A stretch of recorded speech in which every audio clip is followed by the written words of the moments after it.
Le journal. Mesdames, Messieurs les titres, la non-violence éducative célébrée à travers le monde, un sujet qui relance le débat sur les châtiments corporels, agressions verbales et psychologiques à l'encontre des enfants. Enseignement à distance au Gabon, alternative encore à parfaire, reconnaît le ministre de l'Éducation nationale, 15 jours après le lancement de ce nouveau système d'apprentissage en raison du coronavirus. Et sur la question du calendrier scolaire, Patrick Mugiama Daouda entend consulter au préalable les partenaires sociaux. Enfin, la reprise du National Foot au Gabon, conditionnée par l'amélioration de la situation sanitaire liée au Covid-19. Du côté des clubs, l'heure est à la préparation physique des joueurs et au bilan des journées déjà disputées.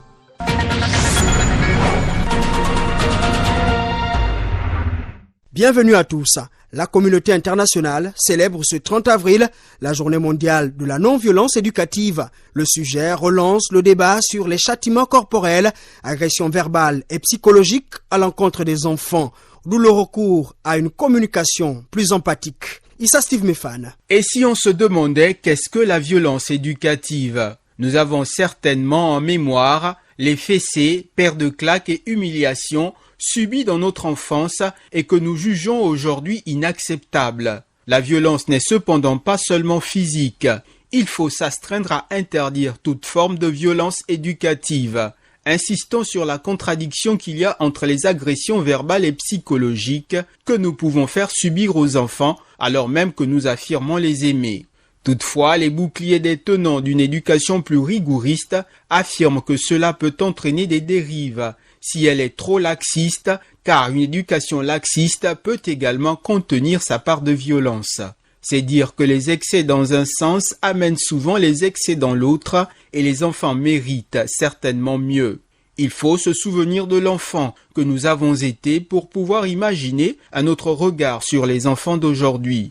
Les experts de l'éducation militent pour une communication plus empathique à l'égard de nos enfants, chose qui a démontré son efficacité. Parlons de l'enseignement à distance au Gabon. Le ministre de l'Éducation nationale vient de dresser lors d'une conférence de presse à Akanda le bilan 15 jours après le lancement de ce nouveau système d'apprentissage en raison du contexte sanitaire lié au Covid-19. Patrick Mugiama Daouda a également indiqué qu'il n'y a pas d'année blanche au Gabon, car selon lui, le volume horaire exigé pour valider une année scolaire est quasiment atteint. Il a cependant précisé que la question du calendrier scolaire fera l'objet d'une prochaine communication. Ramoussavou de Santa Fe. C'est dans la salle de conférence de l'AGP, l'agence gabonaise de presse, qu'a eu lieu l'échange entre le ministre de l'Éducation nationale et les médias. En toile de fond, le réaménagement du calendrier scolaire et le bilan à mi-parcours des enseignements à distance en exécution. Professeur Patrick Mugiama Daouda, ministre de l'Éducation nationale, sur la question.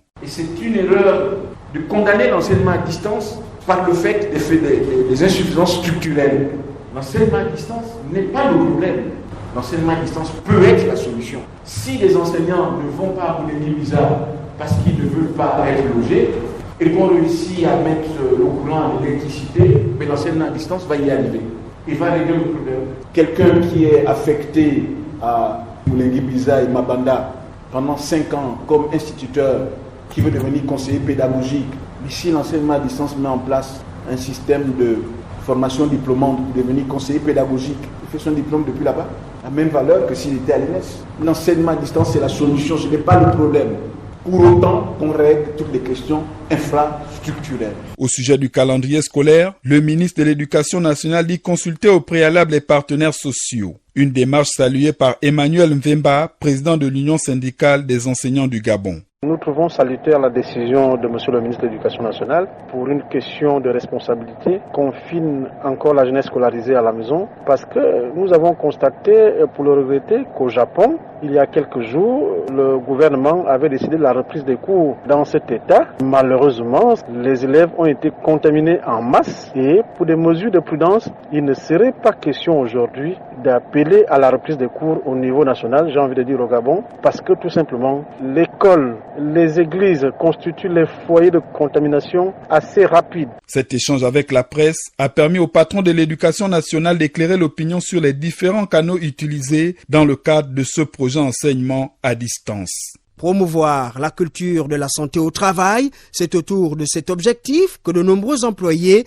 qui s'apprêtent à fêter le 1er mai dans le confinement ont célébré la Journée mondiale de la sécurité et la santé au travail avec un accent sur la prévention des accidents du travail et les maladies professionnelles. Les médecins du travail du monde appellent à cette occasion les chefs d'entreprise à tout mettre en œuvre pour protéger les employés face au Covid-19.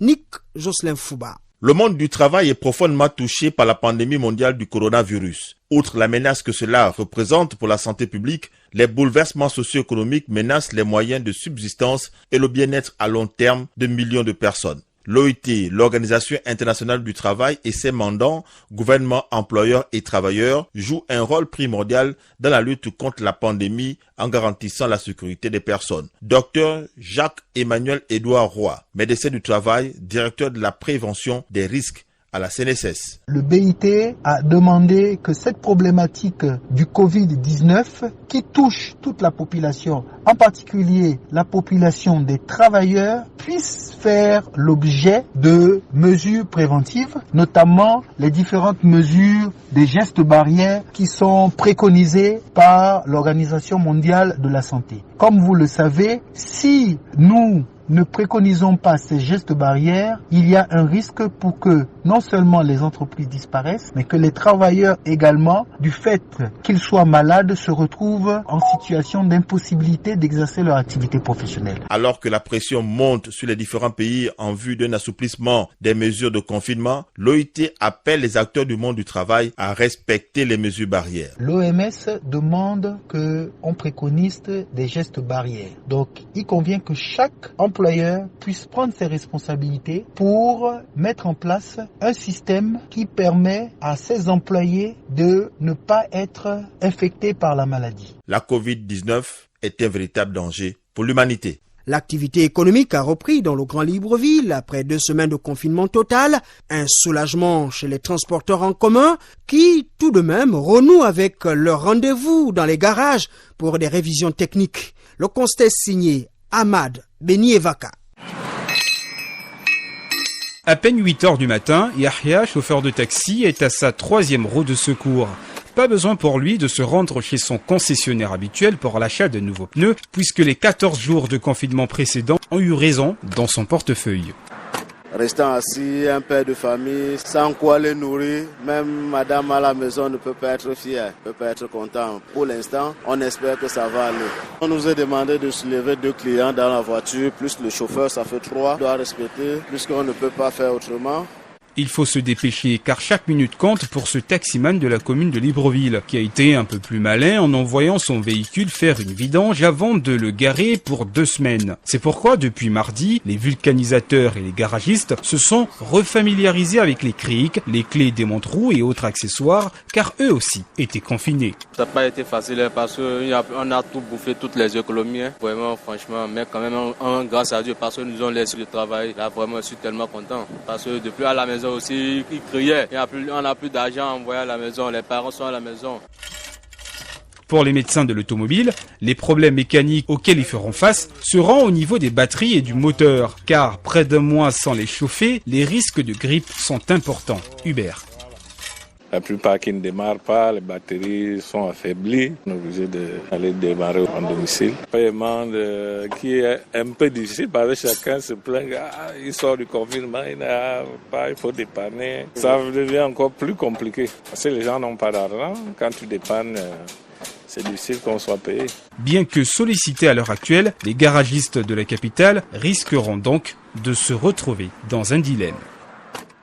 Le saviez-vous ? Il existe des gestes simples à connaître pour empêcher la propagation du coronavirus. On les appelle les gestes barrières. Quels sont-ils ? Se laver fréquemment les mains avec un désinfectant à base d'alcool ou de l'eau et du savon. En cas de toux et d'éternuement, couvrez la bouche et le nez avec le coude fléchi ou un mouchoir. Jetez immédiatement le mouchoir et lavez-vous les mains. Évitez tout contact étroit avec une personne ayant de la fièvre et de la toux. Saluez sans se serrer la main. Évitez les embrassades. Nettoyez les objets et les surfaces souillées. Si vous présentez des symptômes de la grippe, fièvre, toux, éternuement, difficulté à respirer, ne vous rendez pas dans une structure sanitaire ou chez votre médecin traitant. Appelez le 1410.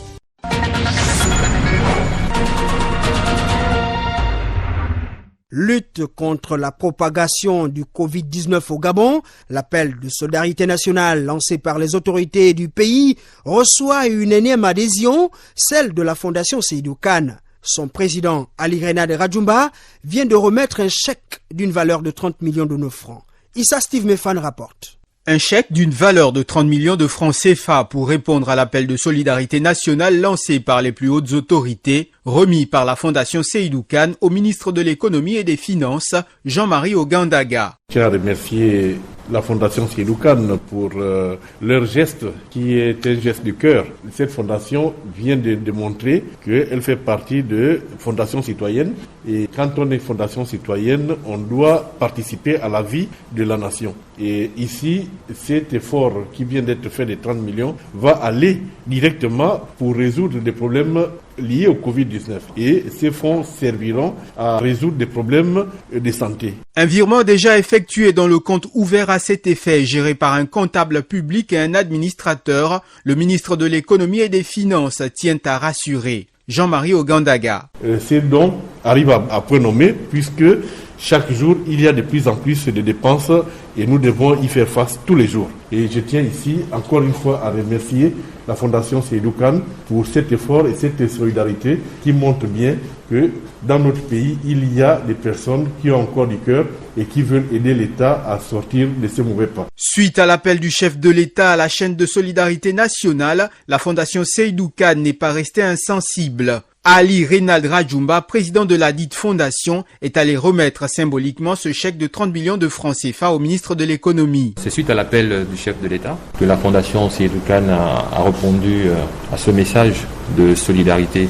Et M. Seydou Kane est un homme que tout le monde connaît, très généreux, qui n'est pas resté insensible à cet appel. Ce matin, nous sommes venus symboliquement remettre ce chèque au ministre de l'économie et des finances. La lutte contre la pandémie du coronavirus est une affaire de tous.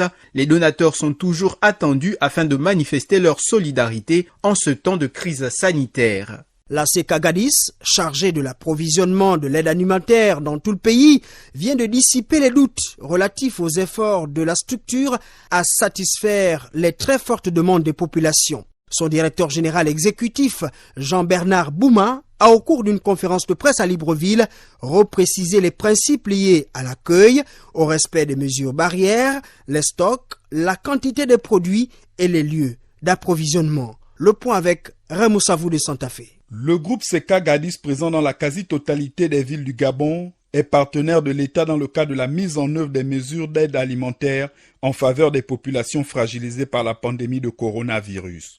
Son directeur général exécutif Jean-Bernard Bouma invite les populations à retirer leurs kits alimentaires dans les surfaces commerciales du groupe CECAGADIS proches de leur lieu d'habitation en respectant les gestes simples. Depuis le début de la distribution des bons d'achat, nous avons noté une affluence inhabituelle dans nos supermarchés, le géant Secado, le Maxi Secado du Carrefour Gigi et le Super Secado du Carrefour SNI.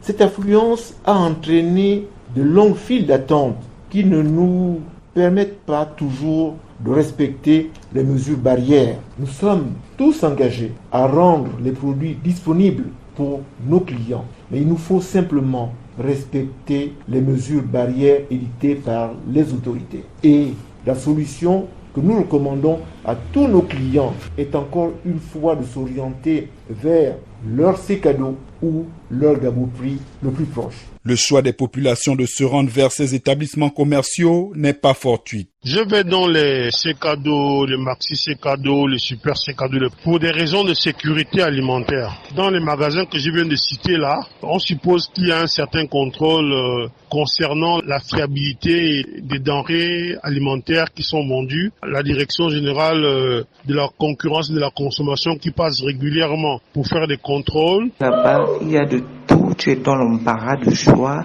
Les bons là ne sont que réservés aux grandes surfaces. Dans sa communication, le directeur exécutif du groupe CECAGADIS n'a pas manqué de rassurer les populations sur la qualité des produits, la sécurité alimentaire ainsi que le renouvellement quotidien des stocks. Le Gabon, plus que menacé par le coronavirus, les chiffres évoluent chaque jour. le gouvernement, pour limiter la propagation du virus, vient de mettre en place une nouvelle stratégie en allégeant le dispositif dans le Grand Libreville à travers le confinement partiel et géographique.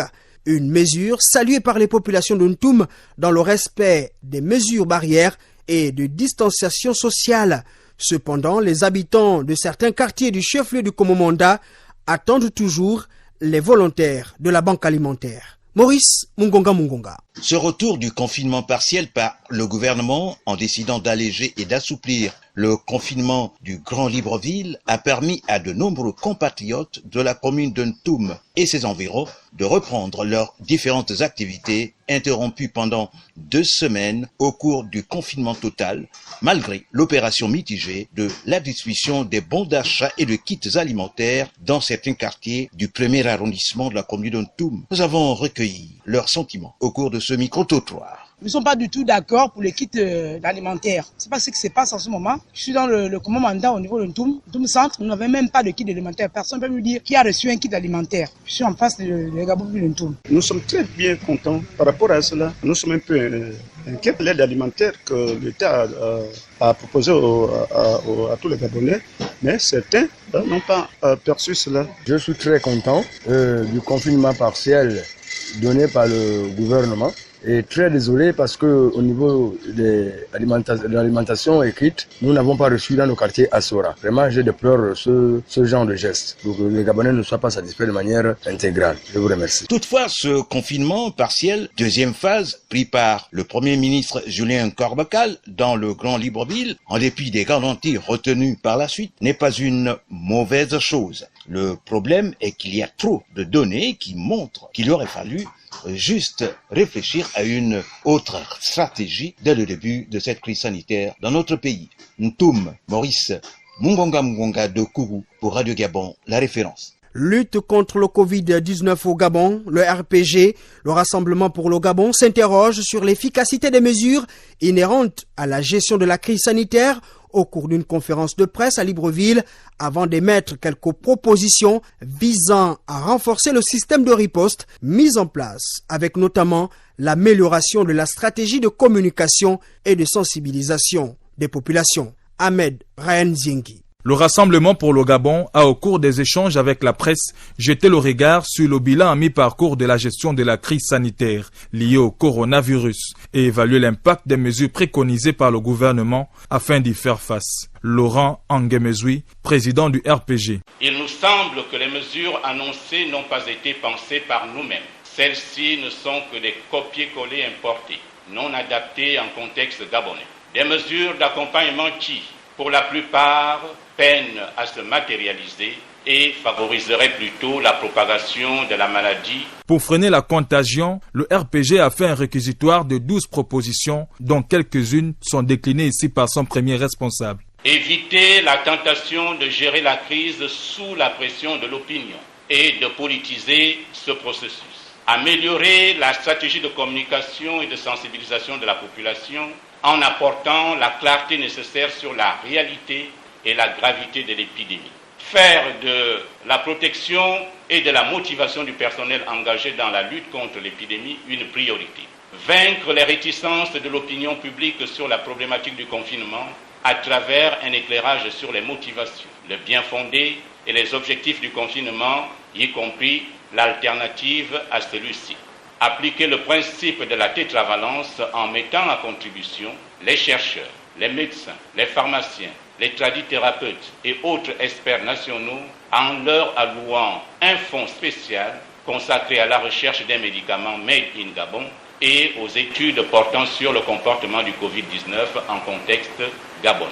Un hommage a été rendu à cette occasion au personnel de santé. Nous ne saurons terminer cette adresse sans marquer notre gratitude et notre soutien appuyé au personnel de santé qui, chaque jour, risquent leur vie pour en sauver d'autres. Le président du Rassemblement pour le Gabon n'a pas manqué de solliciter du chef du gouvernement l'organisation d'une journée de repentance nationale. Les citoyens gabonais bloqués à l'étranger en raison du Covid-19, bientôt rapatriés, le ministre d'État en charge des Affaires étrangères vient de l'annoncer. Alain-Claude Bilibinzé précise qu'un programme sera agencé par les missions diplomatiques et postes consulaires pour permettre aux 522 compatriotes dans 19 pays de rentrer au Gabon dans les délais les meilleurs. Signalons que le gouvernement, ayant mobilisé à cet effet 967 millions de nos francs, est encore en discussion avec les autres États pour s'assurer de la réussite de cette opération qui se fera par zone géographique.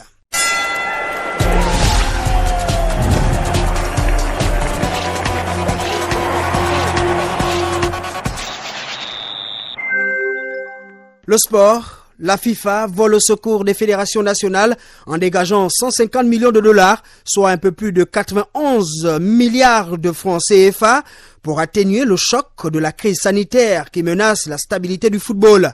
Une bonne nouvelle pour la Fédération gabonaise de football qui va recevoir sous peu dans cette enveloppe 300 millions de francs CFA. Ahmad Beni Evaka. C'est une enveloppe de 90,7 milliards de francs CFA que la FIFA va subdiviser auprès de ses 211 fédérations membres pour atténuer l'impact financier du coronavirus. Le président de la FIFA, Gianni Infantino, dans un communiqué indique que la pandémie a provoqué des défis sans précédent sur l'ensemble de la communauté du football. De ce geste, la Fédération gabonaise de football va donc percevoir la somme de 300 millions de francs CFA au titre de la subvention 2019-2020. L'instance nationale du football gabonais disposera de fonds supplémentaires pour payer les salaires de son personnel et supporter d'autres dépenses. Le deuxième versement des coûts opérationnels pour 2020, initialement prévu en juillet, sera payé avant ce mois, a précisé l'instance fêtière du football mondial.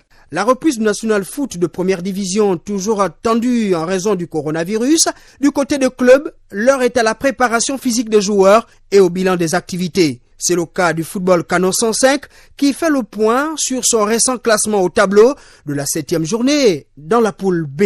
Hervé David Magena. Après cette journée disputée du championnat national de football des premières divisions, le Canon 105 occupe la 5e place avec 5 points. La mayonnaise ne semble pas prendre pour l'instant. David Yakoma, président actif du FC 105, fait le bilan à mi-parcours. Il est mitigé, qu'il ne faut pas que les gens l'oublient. Nous sommes des promus. Nous revenons de la 2e division. À mi-parcours, aujourd'hui, le bilan il est simple. Nous avons fait 5 matchs nuls et nous avons eu une défaite. Le National Foot 1 et 2 est suspendu depuis le 13 mars 2020 en raison du coronavirus. Comment le président du FC 105 vit-il cette situation de confinement?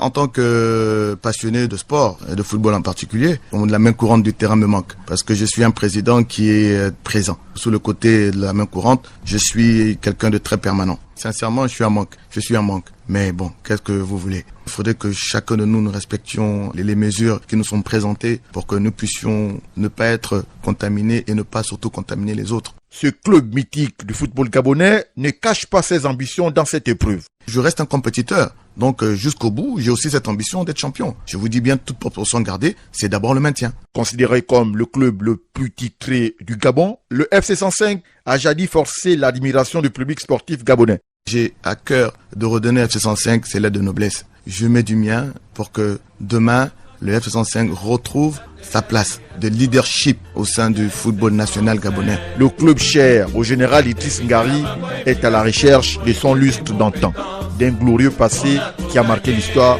du football gabonais. FC 105,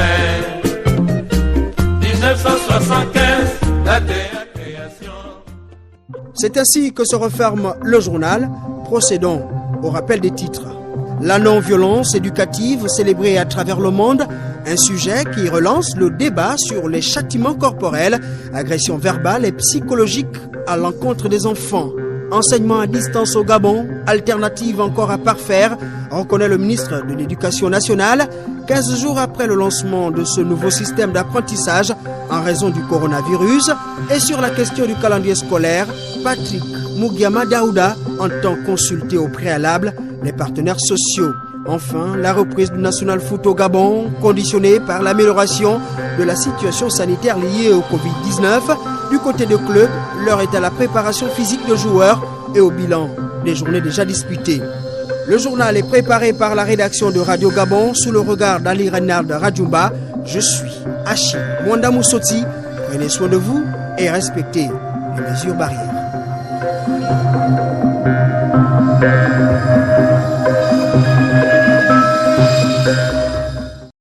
Vous êtes câblé sur Radio Gabon émettant de Libreville, 88.7, 96.5 FM.